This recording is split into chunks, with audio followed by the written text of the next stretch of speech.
अजून एक महत्त्वाची बातमी, अमित शहा घटनास्थळी दाखल झालेत। केंद्रीय गृहमंत्री अमित शहा घटनास्थळी दाखल झालेत। अमित शहांकडून दुर्घटनास्थळाची पाहणी केली जाते। आताची सगळ्यात मोठी बातमी आपण पाहतोय, खरं तर गुजरातच्या अहमदाबादमध्ये हा अपघात झाला, त्यामुळे गुजरातचे अनेक महत्त्वाचे नेते या ठिकाणी दाखल झाले। आपण ही दृश्य पाहतोय। अमित शहा देखील दुर्घटनास्थळी दाखल झाले आणि त्यांनी संपूर्ण परिसराचा आढावा घेतलाय। अमित शहांच्या आधी केंद्रीय हवाई उड्डाण मंत्री जे आहेत ते देखील राम गोपाल नायडू देखील त्या ठिकाणी पोहोचले होते। त्यांनी संपूर्ण परिसराची पाहणी केली होती आणि यावेळी अमित शहांच्या सोबतही ते असल्याचं आपल्याला पाहायला मिळतंय। दोन्ही महत्त्वाचे नेते आपण या ठिकाणी पाहतोय।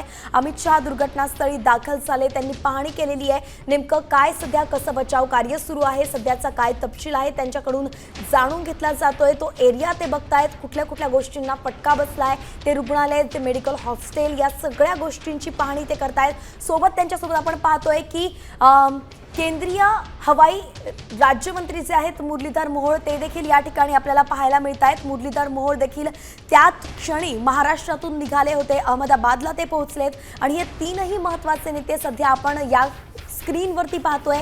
या तिघांनी दुर्घटनास्थळाची पाहणी केलेली आहे, प्रत्येक इत्थंभूत माहिती जाणून घेतली आणि त्यानंतर ते माध्यमांशी संवाद साधतील। माध्यमांना जी अधिकृत माहिती आहे ती याच नेत्यांकडून मिळणार आहे।